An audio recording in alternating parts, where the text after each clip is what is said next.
سلامونه ستړي مشه وخت مو په خیر پام وکړئ د پښتو نیوز یوټیوب چینل څخه د نن ورځې درې تازه او مهمو خبرونو ته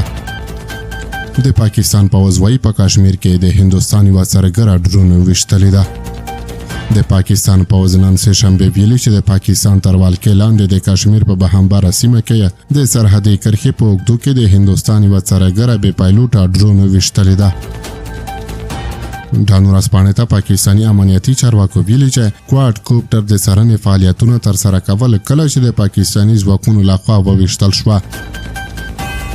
چارواکو زیاته کړې چې د دغې بې پایلوټې الوتکې په ویشتلو سره دوی د پولې هاخوا د هندوستان د څارنې د هڅو مخه ونیوله په یو بل خبر کې اورئ چې هندي سرچینې وایي نوی ډلې د پاکستان پر وړاندې د پوځي اقدام په اړه په پوره ځیرکتیا مخته روان دی د هندوستان په حکومت کې رسمي سرچینو هندوستان ټایمز ورځپاڼې ته ویلي چې نوې ډلې د پاکستان پر وړاندې په پوره ځیرکتیا سره د پوځي اقدام په اړه خبر کوي تر څو پاکستان ته د کشمیر په پیښه کې د لاس لارلو په تور سزا ورکړي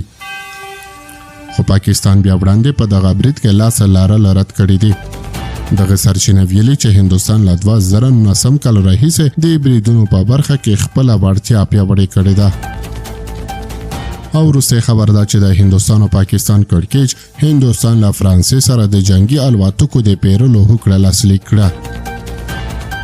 د هندوستان او پاکستان ترمنځ اړیکو ترنګلتیا وروسته د هندوستان دفاع وزارت خبر ورکړی چې له فرانسې سره د 26 رافایل جنگي الوتکو د پیرلو هوکړه لاسلیک کړې ده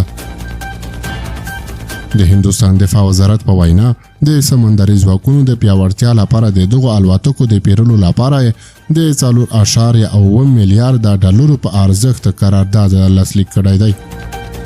دغه وزارت زیاته کړې چې د دغو الوتکو سپارلو لړۍ به تر 2030 کال پورې بشپړه شي